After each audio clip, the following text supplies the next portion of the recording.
तो हेलो दोस्तों, आज आपके लिए बहुत ही एक खास टॉपिक पर बात करने जा रहे हैं जो आपके लिए बहुत ही इम्पोर्टेंट है। चाहे वो आप बैंक का तैयारी कर रहे हो, रेलवे का हो, बिहार पुलिस का हो या एसएससी का हो या किसी भी कॉम्पिटिटिव एग्ज़ाम का तैयारी कर रहे हो, जो अक्सर इस टॉपिक पर क्वेश्चंस पूछे जाते हैं, जो आपके क्वेश्चन को सॉल्व करते समय हमेशा कन्फ्यूजन बना रहता है या बनाने का डर बना रहता है कि इसका आंसर सही होगा या गलत होगा।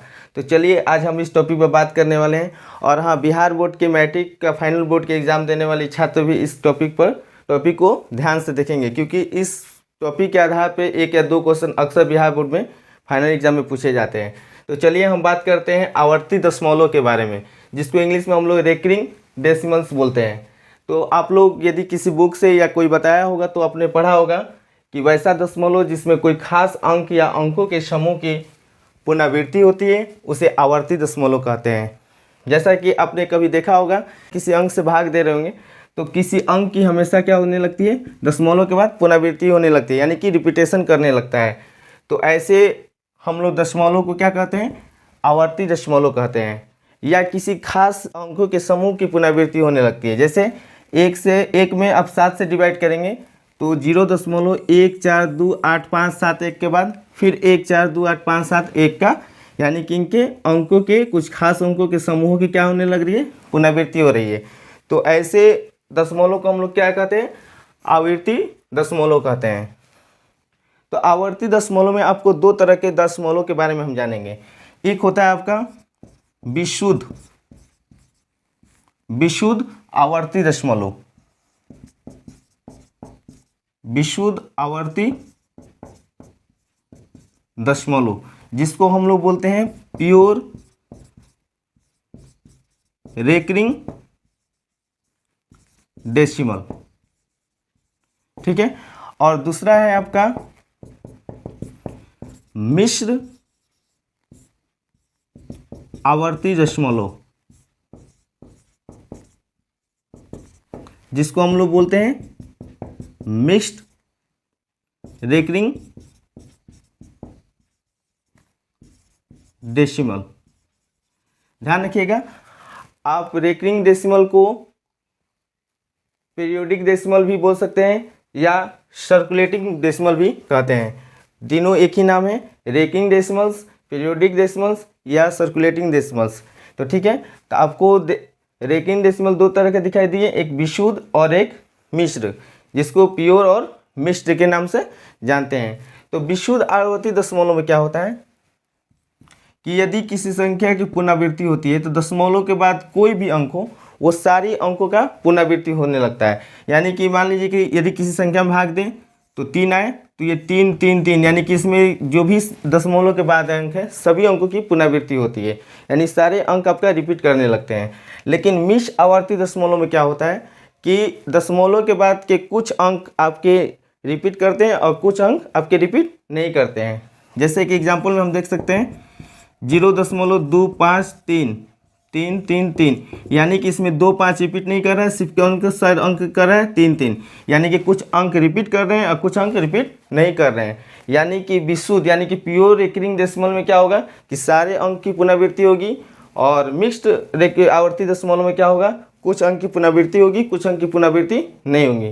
तो इस तरह से हम लोग आवर्ती दशमलव में दो तरह के आवर्ती दशमलव पढ़ेंगे। तो फिर इसके बाद इसके आधार पे जो क्वेश्चन आपके एग्जाम में पूछे जाते हैं उन क्वेश्चन को देखना हमारे लिए बहुत ही इम्पोर्टेंट है। तो चलिए थोड़ा सा इसके बारे में पहले जानकारी कर लें। आप यदि इसको नोट करना चाहते हैं तो इसका स्क्रीनशॉट कर लीजिए, तब तक हम इसके क्वेश्चन को देखते हैं।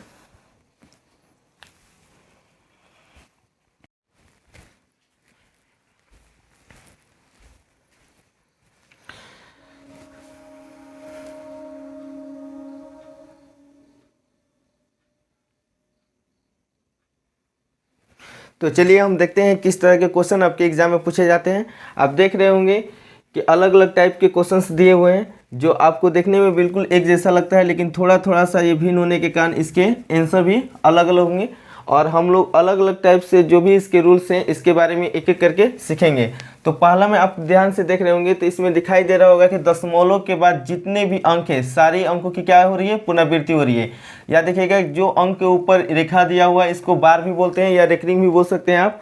दूसरे वाले क्वेश्चन में देख रहे होंगे कि दशमलव के बाद कुछ अंकों के ऊपर रेकरिंग है और कुछ अंकों के ऊपर रेकरिंग नहीं है, तो इसके लिए कुछ अलग रूल्स हो जाते हैं। और तीसरे नंबर क्वेश्चन में आप देख रहे होंगे कि दशमलव के पहले भी अंक है, दशमलव के बाद भी अंक है और उसके ऊपर क्या दिया हुआ है, रेकरिंग दिया हुआ है। और अगले नंबर क्वेश्चन में आप देख रहे होंगे कि दशमलव के बाद कुछ ऐसे अंक हैं जिसके ऊपर रेकरिंग है और कुछ के ऊपर रेकरिंग नहीं है और दशमलव के पहले भी अंक दिया हुआ है। या आपको इस तरह से करके भी आपका क्वेश्चन पूछ सकता है। तो इस तरह से करके आपका जो भी क्वेश्चन पूछेगा तो इस तरह के क्वेश्चन को आप आसानी से कैसे सॉल्व करेंगे तो इसके बारे में हम लोग एक एक करके जानेंगे। तो चलिए अब आपके लिए ये सारे क्वेश्चंस आप नोट कर लीजिए, फिर हम एक एक करके सारे क्वेश्चंस के रूल्स को देखेंगे कि कैसे इसको हम लोग सॉल्व करेंगे। इसको आप लोग थोड़ा सा स्क्रीनशॉट कर लीजिए ताकि आपको एक एक क्वेश्चन समझने में आसानी हो और एक एक का रूल पता करने में अच्छा समझ आ सके।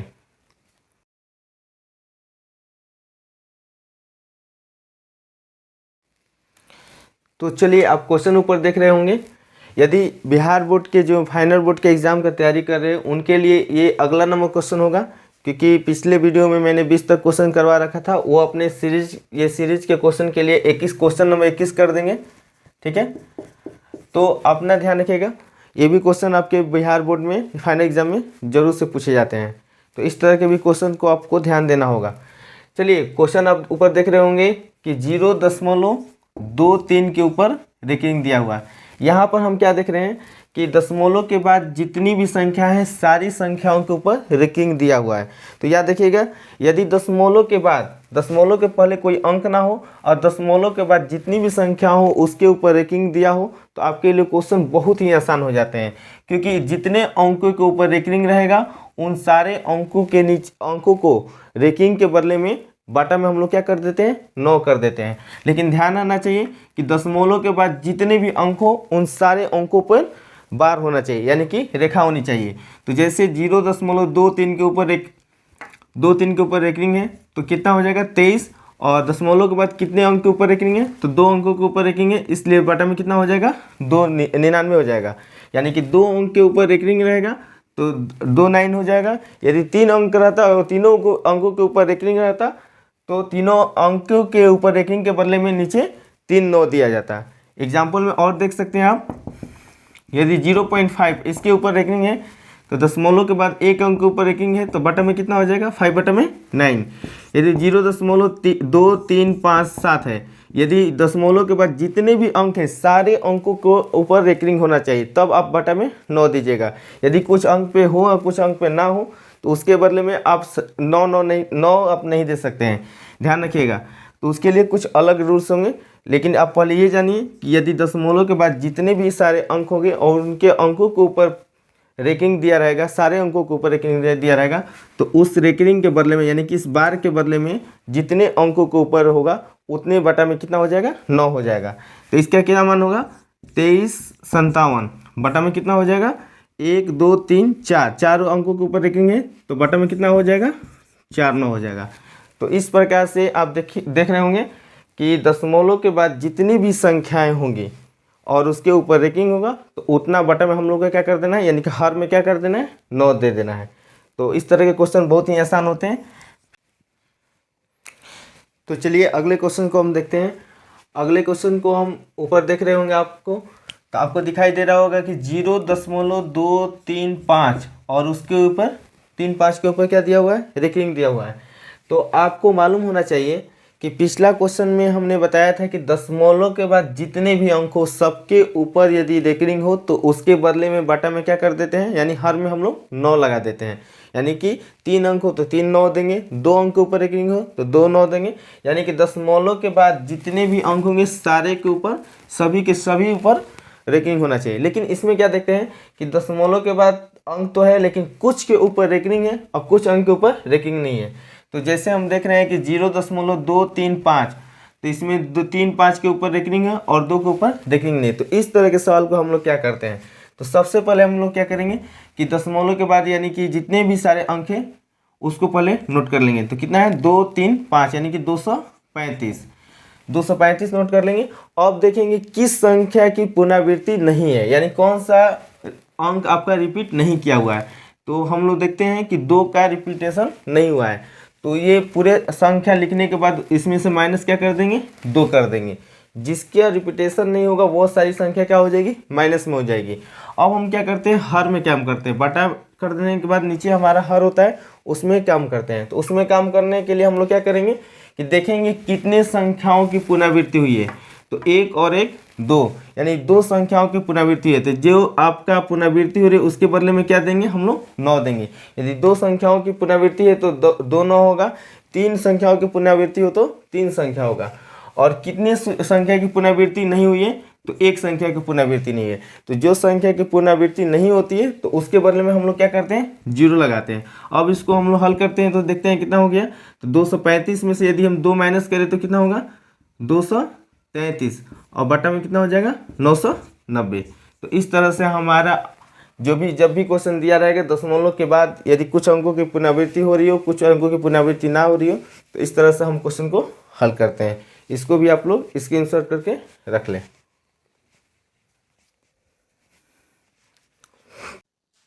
तो चलिए हम अगले क्वेश्चन को देखते हैं। अगले क्वेश्चन में हम क्या देख रहे हैं कि 2 3 यानी 23.43 और 43 के ऊपर रेखिंग दिया हुआ है। इसके पहले हमने देखा कि दशमलव के बाद वाले टोटल जितने भी अंक थे सारे अंकों के ऊपर रेखिंग था। फिर इसके बाद दशमलव के बाद जितने भी अंक थे तो कुछ अंकों के ऊपर रेखिंग था, कुछ अंकों के ऊपर रेखिंग नहीं था। लेकिन इस बार की संख्या क्या देख रहे हैं कि ये संख्या पूर्णांक में दिया हुआ है 23.43 और 43 के ऊपर रेखिंग दिया हुआ है, यानी कि दशमलव के पहले भी अंक है, दशमलव के बाद भी अंक है। तो इस तरह का क्वेश्चन यदि आपके एग्जाम में तो आप कैसे इसको सॉल्व करेंगे। तो सबसे पहले इसको हल करने के लिए हम लोग क्या करते हैं, तो सबसे पहले हम लोग टोटल जितनी भी संख्याएं दी होती है वो दशमलव के पहले हो या बाद हो, टोटल संख्याओं को हम लोग क्या कर लेते हैं, लिख लेते हैं। तो कितना हो जाएगा, 2 3 4 3, यानी कि टोटल हमारी संख्या हो जाएगी 2 3 और 4 3। फिर इसके बाद क्या करेंगे कि जितनी संख्याएं की पुनरावृत्ति हुई है उसको छोड़ देंगे और जितनी संख्याओं का पुनरावृत्ति नहीं होगा उसको माइनस कर लेंगे। तो पुनरावृत्ति नहीं होने वाली संख्या कितनी है, कौन है, 23। तो माइनस में हम लोग क्या कर लेंगे, 23 लिख देंगे। फिर इसके बाद हम लोग क्या करेंगे, बाटा देकर नीचे में हर का काम करेंगे। तो हर का काम में करने के लिए आपको क्या करना होगा, तो ध्यान रखिएगा, हर में हम सिर्फ उसी काम को करते हैं जिसमें दशमलव के बाद वाली संख्या हो, यानी कि दशमलव के बाद वाली संख्या से ही मुझे हर का काम होता है। दशमलव के पहले वाली संख्या से हर का काम नहीं होता है। यदि हम लोग देखें तो आपको मालूम होगा कि पुनरावृत्ति के लिए हम लोग किसका प्रयोग करते हैं, 9 का प्रयोग करते हैं। तो दशमलव के बाद कितने अंकों की पुनरावृत्ति हुई है, 2 अंकों की पुनरावृत्ति हुई है। तो इसलिए दशमलव बटा में हम लोग क्या कर देंगे, 2 9 दे देंगे, यानी कि 99 हो जाएगा। इस प्रकार से हल करने के बाद हमको क्या मिलेगा, 23, इसको माइनस कीजिए, कितना हो जाएगा, 0, 4 में से 2 गया 2, यानी 2320 बटा में 99। तो इस तरह से आपके यदि दशमलव के पहले भी अंक हो, दशमलव के बाद भी अंक हो, इस तरह से आप लोग हल कर सकते हैं। इसको आप लोग ध्यान रखिएगा।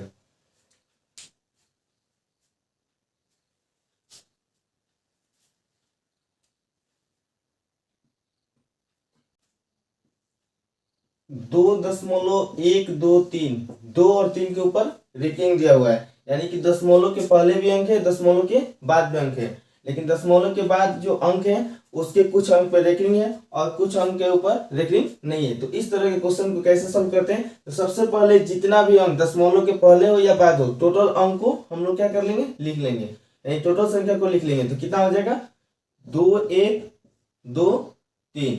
इसके बाद जिस अंक की पुनरावृत्ति नहीं हुई हो, वो दशमलव के पहले हो या दशमलव के बाद हो, उस संख्या को हम लोग माइनस करते हैं। तो दशमलव के पहले 2 और बाद वाली संख्या 1, इसकी पुनरावृत्ति नहीं हुई थी, ये हमारा किस में आ जाएगा, माइनस में आ जाएगा। और पीछे में बात किए थे कि हमेशा जब भी हर में काम करेंगे हम लोग तो दशमलव के बाद से ही हम लोग काम करते हैं, दशमलव के पहले वाले अंक से मुझे कोई मतलब नहीं रहता है। तो ध्यान रखिएगा, नीचे में हम लोग बात करेंगे कि कितने अंकों की पुनरावृत्ति हुई है, तो 2 अंकों की, इसलिए बटा में कितना हो जाएगा, 2 9 हो जाएगा। और कितने अंकों की पुनरावृत्ति नहीं है, तो जिस अंक की पुनरावृत्ति नहीं होती है उस अंक के बदले में हम लोग 0 का प्रयोग करते हैं, यानी कि 0 देते हैं। और दशमलव के पहले वाले अंक को हम लोग ध्यान नहीं देते हैं, क्योंकि हर में हम लोग के सिर्फ दशमलव के बाद वाले अंक से ही हमारा काम होता है। तो यदि हम इसको हल करें तो कितना हो जाएगा, यदि 3 में से गया 2 और 2 में से 2 गया 0, 21 यानी कि 2102 बटा में कितना हो जाएगा 990। इस तरह से हम लोग यदि दशमलव के बाद अंक हो और कुछ अंक के ऊपर पुनरावृत्ति हो, कुछ अंकों के ऊपर पुनरावृत्ति ना हो, तो इस तरह से हम लोग क्वेश्चन को सॉल्व कर लेंगे। इसको भी आप लोग स्क्रीनशॉट कर लीजिए। तो चलिए अगले क्वेश्चन में हम देखते हैं कि क्या दिया हुआ है। अगला क्वेश्चन में दिया हुआ है कि पी बाई क्यू के रूप में संख्या 0.131313 करके डॉट डॉट दिया हुआ बराबर होगी, यानी कि किसके बराबर होगी, यानी कि पी बाई क्यू के रूप में हमको करके दिखाना है। ये जितने भी हमारे क्वेश्चंस बने वो सारे परिमेय संख्या के रूप में व्यक्त करने के लिए क्वेश्चन थे। ठीक है, तो अगला क्वेश्चन आपके दिया हुआ है कि 0.1313 और 13 करके ये डॉट डॉट करके दिया हुआ है। जानबूझ के आपके कंफ्यूजन करने के लिए ये रिपीटेशन वर्ड दे दिया हुआ है। तो आप लोग पहले इसको क्या करेंगे, सबसे पहले जो भी आपका रिपीट कर रहे हैं अंक उसके ऊपर रेकनिंग कर लेंगे। तो 0 यानी कि किसका रिपीट हो रहा है, 1 और 3, 1 और 3 का रिपीट हो रहा है, तो यानी कि 1 और 3 के ऊपर यानी दोनों संख्याओं के ऊपर क्या होगा, रेकनिंग होगा। तो हम लोग पहले ही शुरुआत में ही पढ़े हैं, पहला ही क्वेश्चन में हम लोग पढ़े हैं यदि दशमलव के बाद जितने भी अंक होंगे यदि सारे अंक के ऊपर रेकनिंग होगा तो उसके बदले में नीचे बटा में क्या कर देते हैं, 9 देते हैं। तो कितना संख्या है, तो 13 है, और 13 के ऊपर कितने, दो अंकों के ऊपर रखेंगे, 1 और 9 दोनों के ऊपर रखेंगे, इसलिए बटा में कितना हो जाएगा, 99। तो इस तरह से इसका आंसर हो जाएगा 13 बटा में 99। ठीक है, फिर हम लोग नेक्स्ट क्वेश्चन चलेंगे। तो चलिए अगले नंबर क्वेश्चन को देखते हैं। अगला नंबर क्वेश्चन पूछा हुआ है कि 0.4333 किस साधारण भिन्न के बराबर है, यानी कि इसको भी पी बाई क्यू के रूप में दिखाना है, साधारण भिन्न के रूप में बदलना है। तो 0.4333 यानी कि आपको देखते ही मालूम चल गया होगा कि इसमें 3 का रिपीटेशन हो रहा है, यानी कि हमारा 0.4 और 3 के ऊपर क्या हो जाएगा, रेकनिंग हो जाएगा। तो इस तरह के सवाल भी हम पीछे हल कर चुके हैं कि यदि इस तरह के भी सवाल हो कि दशमलव के बाद कितने जितने भी संख्या होगी कुछ संख्या के अंक ऊपर रेकनिंग होगा, कुछ संख्या के ऊपर रेकनिंग ना हो, तो फिर भी हम क्या करते हैं कि टोटल संख्या को लिख लेते हैं और जिस संख्या का रिपीटेशन ना हो, पुनरावृत्ति ना हुआ हो, उस संख्या को क्या कर लेते हैं, माइनस कर लेते हैं। किसका पुनरावृत्ति नहीं हुआ है, तो 4 का, तो माइनस कितना हो जाएगा, 4। और हर में हम क्या करेंगे कि जिसके ऊपर पुनरावृत्ति हुआ है यानी जितने अंक के ऊपर पुनरावृत्ति हो उसके बदले में कितना देते हैं, 9 देते हैं। तो 3 के ऊपर यानी 1 अंक के ऊपर पुनरावृत्ति था तो 1 9 हुआ, और जितने अंक के ऊपर पुनरावृत्ति ना हो उसके बदले में क्या देते हैं, 0 देते हैं। तो इस प्रकार से हमारा क्या हो जाएगा, 43 में से 4 घटेगा 39 बटा में 90। ठीक है, तो इस तरह से हम लोग इस तरह के क्वेश्चन को सॉल्व करेंगे। ये आपको जानबूझ के दशमलव में करके दिया हुआ था, तो हम लोग पहले इसको क्या कर लेंगे, रेकनिंग में बदल लेंगे। ठीक है, इसके बाद इसको सॉल्व करेंगे तो आसानी होगी।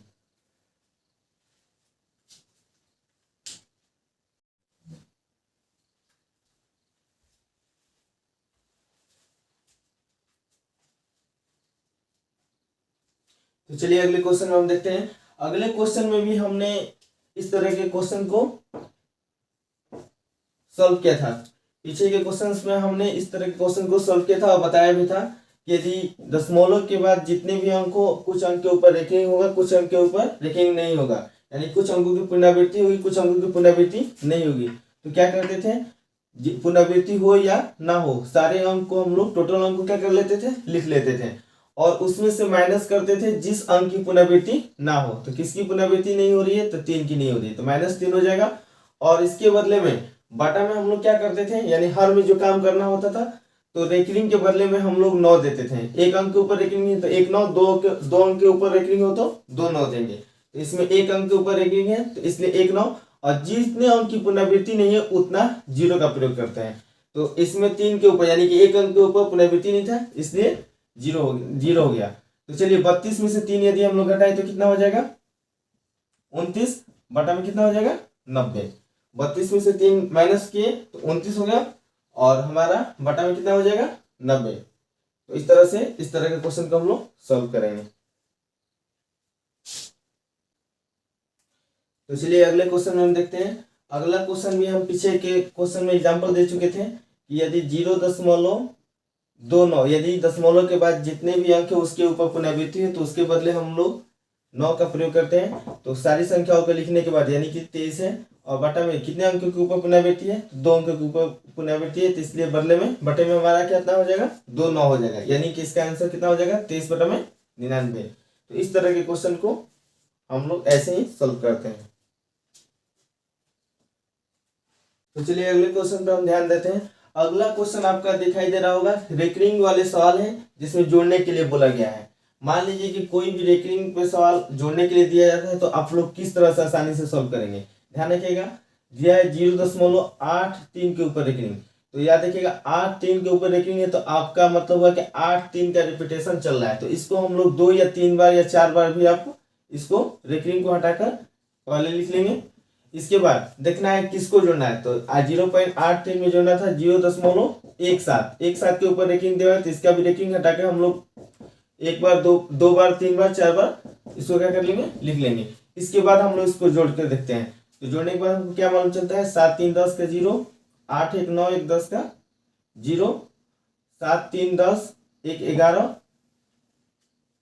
8 1 9 1 8 1 9 1 10 का 0, 7 3 10 1 11, 8 1 9 1 10 का 0, और यहाँ 0 का 1 हासिल होकर 1 हो गया।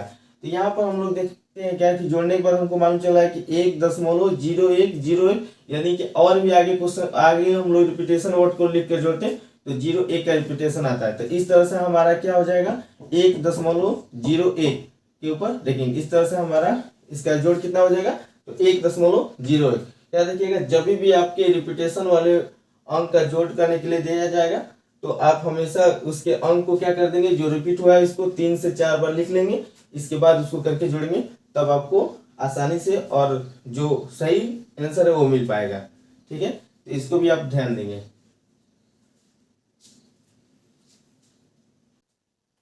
तो चलिए इस तरह से हम लोग अगला क्वेश्चन को देखते हैं। यदि आपके रेकरिंग के सवाल माइनस में करके दिया हो, इस तरह से दिया हो, तो इसमें हम लोग क्या करते हैं, तो हमने मेरे जोड़ में बताया होगा कि जिस अंक की पुनरावृत्ति हो रही है उस अंकों को 3 से 4 बार लिख लेंगे तब जोड़ेंगे। तो इसी तरह इसमें भी माइनस वाले में क्वेश्चन में भी वही काम करते हैं। जिस अंकों की पुनरावृत्ति हो रही है उसको हम लोग 3 से 4 बार लिख लेंगे। इसमें 6 5 की पुनरावृत्ति हो रही है तो 6 5 6 5 6 5 यानी करके इसको हम लोग 2 से 3 बार लिख लेंगे। और जिसको घटाना होगा उसमें भी जिसकी पुनरावृत्ति हो रही है उसको भी इसी प्रकार से 2-3 अंक तक बढ़ा देंगे। फिर इसके बाद हम लोग माइनस करके चेक करेंगे। यदि इसका माइनस करना हो तो माइनस करके चेक करेंगे, जोड़ करना हो तो जोड़ करके चेक करेंगे। तो चलिए हम लोग इसको घटा कर देखते हैं कितना आ रहा है। 15 में से 7 गया कितना होगा, 8 होगा। 5 में से 3 गया 2 होगा। फिर ये कितना हो जाएगा, 5 में से 7 गया 8, 5 में से 3 गया 2, फिर 15 में से 7 गया 8, और 5 में से 3 गया 2, और 5 में से 1 गया 4। तो हम लोग क्या देखते हैं कि 2 8 2 8 2 8 की पुनरावृत्ति हो रही है, इसलिए इसका आंसर कितना हो जाएगा, 4.28 के ऊपर रेकरिंग। तो इस तरह से हमारे ये 10 क्वेश्चंस आज के कंप्लीट हुए। जितने तरह के रेकरिंग से संबंधित क्वेश्चन पूछे जाते हैं उसमें सारे क्वेश्चन आज बता दिए गए। हर बोर्ड के जितने भी स्टूडेंट 600 सीरीज वाले क्वेश्चंस में के वीडियो में जुड़े हुए हैं तो उनको ध्यान रखना होगा कि ये वीडियो का चौथा पार्ट है और ये 21वें क्वेश्चन से ये स्टार्ट हुआ है जो 30 तक गया हुआ है। और खास तौर पर वे सारे स्टूडेंट जरूर ध्यान देंगे जिन्होंने एसएससी जीडी का फॉर्म फिलअप किया है, क्योंकि इस टॉपिक के आधार पर 1 या 2 क्वेश्चन अवश्य पूछे जाते हैं। धन्यवाद।